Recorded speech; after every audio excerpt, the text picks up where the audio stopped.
வணக்கம். கனடாவின் இன்றைய முக்கிய செய்திகள். விரிவான செய்திகளுக்குள் செல்லும் முன்பதாக முதலில் தலைப்புச் செய்திகள். அதிரடி வரி குறைப்பு மற்றும் ஜிஎஸ்டி சலுகை. கனடா பிரதமரின் பகீர் அறிவிப்பு. கனேடியன் சிட்டிசன்ஷிப் எக்ஸாம் பாஸ் செய்தாலும் ரிஜெக்ட் ஆகும். ஐஆர்சிசி வெளியிட்டுள்ள புதிய கனேடிய குடியுரிமை மாற்றங்கள் மற்றும் விதிகள்.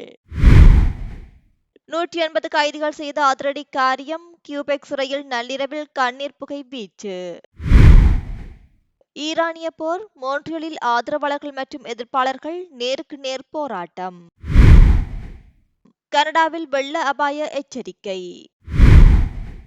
ஒன்டாரியோ மாகாணத்தில் 200 வாகன விபத்துகள். 24 மணி நேரத்தில் 3000 அழைப்புகள். கனடாவில் நிலவிய கடும் பரபரப்பு. இனி தொடர்பான விரிவான செய்திகள்.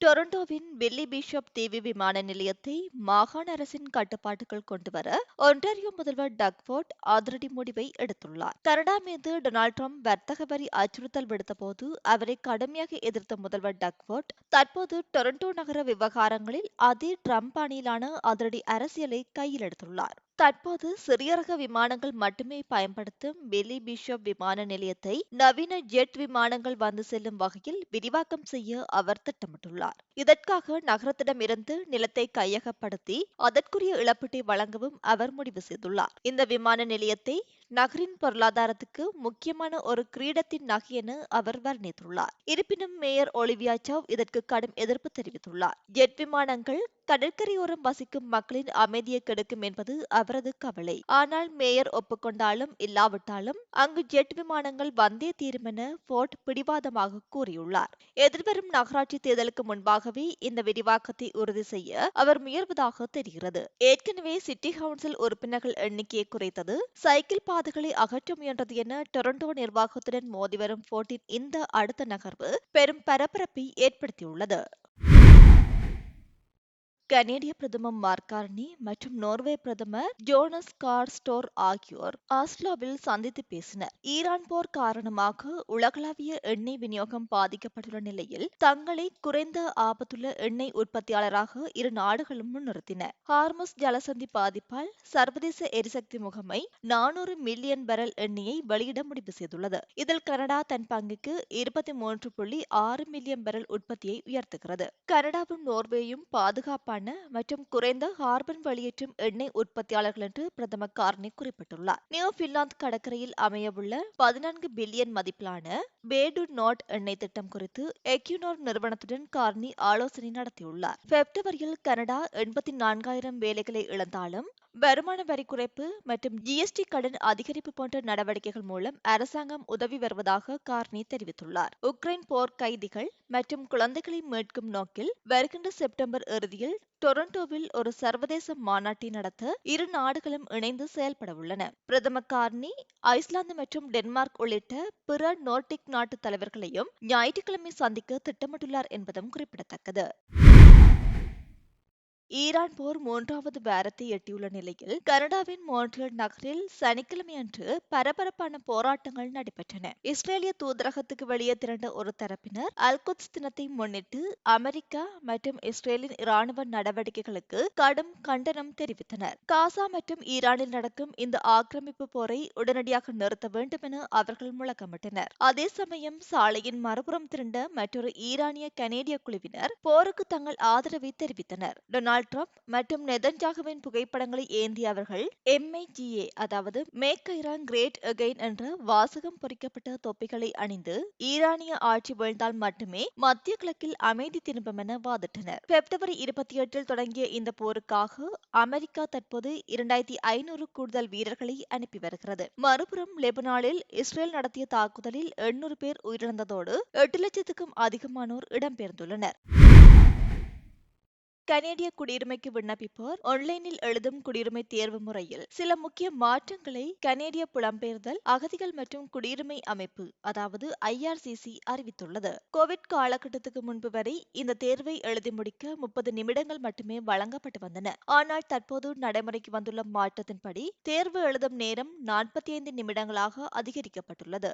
முதல் முறையில் வெற்றி பெற தவறினால் விண்ணப்பதாரர்களுக்கு மொத்தம் 3 வாய்ப்புகள் வழங்கப்படும். தேர்வில் கேட்கப்படும் 20 கேள்விகளில் குறைந்தது 15 கேள்விகளுக்கு சரியான பதில் அளிக்க வேண்டும். ஒருவேளை தேர்வில் மோசடி செய்வது கண்டறியப்பட்டால் தேர்வு உடனடியாக நிறுத்தப்படும். முன்பு தேர்வில் வென்றாலே குடியுரிமை விழாவுக்கு அழைக்கப்படுவார்கள். ஆனால் தற்போது ஒருவர் தேர்வில் வெற்றி பெற்றாலும் அவர் குடியுரிமை பெறுவதற்கான மற்ற அனைத்து தகுதிகளையும் பூர்த்தி செய்துள்ளாரா என்பதை அதிகாரிகள் மீண்டும் ஒருமுறை விரிவாக சோதனை செய்வார்கள். குடியுரிமை பெறுவதற்கான தகுதி நிலைகளில் ஏதேனும் ஒரு சிறிய நிபந்தனை பூர்த்தி செய்யப்படவில்லை என்றாலும் விண்ணப்பதாரரின் கோரிக்கையை நிராகரிக்கும் அதிகாரம் குடியுரிமை அதிகாரிகளுக்கு வழங்கப்பட்டுள்ளது. உடனடியாக உங்கள் விண்ணப்பம் நிராகரிக்கப்படலாம் என எச்சரிக்கப்பட்டுள்ளது.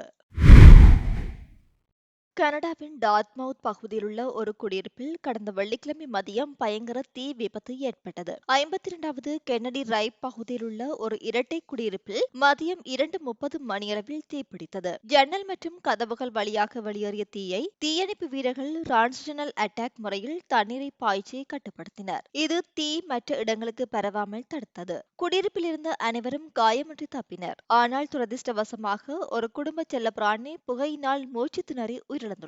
முதன்மை குடியிருப்பு பலத்த சேதமடைந்தது என்றாலும் தீயணைப்பு வீரர்கள் அருகிலுள்ள வீடுகளுக்கு பாதிப்பு ஏற்படாமல் தடுத்துள்ளனர். தீ விபத்துக்கான காரணம் குறித்து தற்போது விசாரணை நடைபெற்று வருகிறது. தெற்கு மற்றும் மத்திய ஒன்டாரியோவின் சிம்கோ மஸ்கோகா பகுதிகளில் மீண்டும் ஒரு கடுமையான குளிர்கால வானிலை உருவாகியுள்ளது. ஞாயிற்றுக்கிழமை காலை முதல் மாலை வரை பனிப்பொழிவு, உறைபனி மழை மற்றும் பலத்த காற்று வீசக்கூடும் என கனடா சுற்றுச்சூழல் இலாகா எச்சரித்துள்ளது. 8 சென்டிமீட்டர் வரை பனிப்பொழிவு இருக்கக்கூடும் என்றும் 2 மில்லிமீட்டர் வரை பனிக்கட்டி படிமங்கள் உருவாக வாய்ப்புள்ளது என்றும் காற்றின் வேகம் மணிக்கு 70 கிலோமீட்டர் வரை இருக்கும் எனவும் கணிக்கப்பட்டுள்ளது. இந்த எச்சரிக்கை லண்டன், டொரண்டோ, மஸ்கோகா மற்றும் ஜோர்ஜம் பே வரை நீடிக்கிறது. குறைந்த பார்வைத்திறன் காரணமாக ஞாயிறு அன்று வாகன பயணங்கள் மேற்கொள்வது கடினமாக இருக்கும். இருப்பினும் ஞாயிறு மாலை வாக்கில் வெப்பநிலை உறைநிலைக்கு மேல் உயரும் என்று கணிக்கப்பட்டுள்ளது. இருப்பினும் பயணங்களை மேற்கொள்ளும் பொதுமக்கள் மிகவும் எச்சரிக்கையுடனும் அவதானத்துடனும் இருக்குமாறும் அறிவுறுத்தப்பட்டுள்ளனர். மேலும் கடும் பனி உருக்கம் மற்றும் மழையினால் சிம்கோ கவுண்ட்ரி மற்றும் மஸ்கோகா பகுதிகளில் வெள்ள அபாய எச்சரிக்கை அடுத்த வாரம் வரை நீட்டிக்கப்பட்டுள்ளது. கடந்த சில ஆண்டுகளில் இதுவே மிக மோசமான பனி உருக்க காலம் என NVCA பொறியியலாளர் தெரிவித்துள்ளார். ஈஸ்ட் டவுன்ஷிப், நாடவாசகா மற்றும் பைன் ஆறுகளில் நீர்மட்டம் அதிகரித்ததால் அங்கஸ் சாலைகளில் 2 அடி வரை நீர் தேங்கியுள்ளது. டான்ரோஸ் டிரைவ் பகுதியில் பம்புகள் மூலம் நீர் வெளியேற்றப்பட்டு வருவதாக பொதுப்பணி மேலாளர் தெரிவித்துள்ளார். ஆறுகள் மற்றும் நீர்நிலைகளுக்கு அருகில் செல்வதை தவிர்க்குமாறும் உங்கள் வீட்டின் அடித்தளங்களில் நீர் புகாமல் தடுக்க பம்புகளை சரிபார்த்து முக்கிய ஆவணங்களை உயரமான இடத்தில் வைக்குமாறும் பொதுமக்களுக்கான பாதுகாப்பு அறிவுறுத்தல்களையும் அவர்கள் விடுத்துள்ளனர். கனடாவின் ஒன்டாரியோ மாகாணத்தில் கடந்த 24 மணி நேரத்தில் நிலவிய மோசமான வானிலை காரணமாக ஒன்டாரியோ மாகாண காவல்துறை சுமார் 3024 அவசர சேவை அழைப்புகளை கையாண்டுள்ளது. மேற்கு பிராந்தியத்தில் நிலவிய கடும் பனி மற்றும் அபாயகரமான சாலை நிலைமைகளால் வானிலை தொடர்பான 200 வாகன விபத்துகள் பதிவாகியுள்ளன.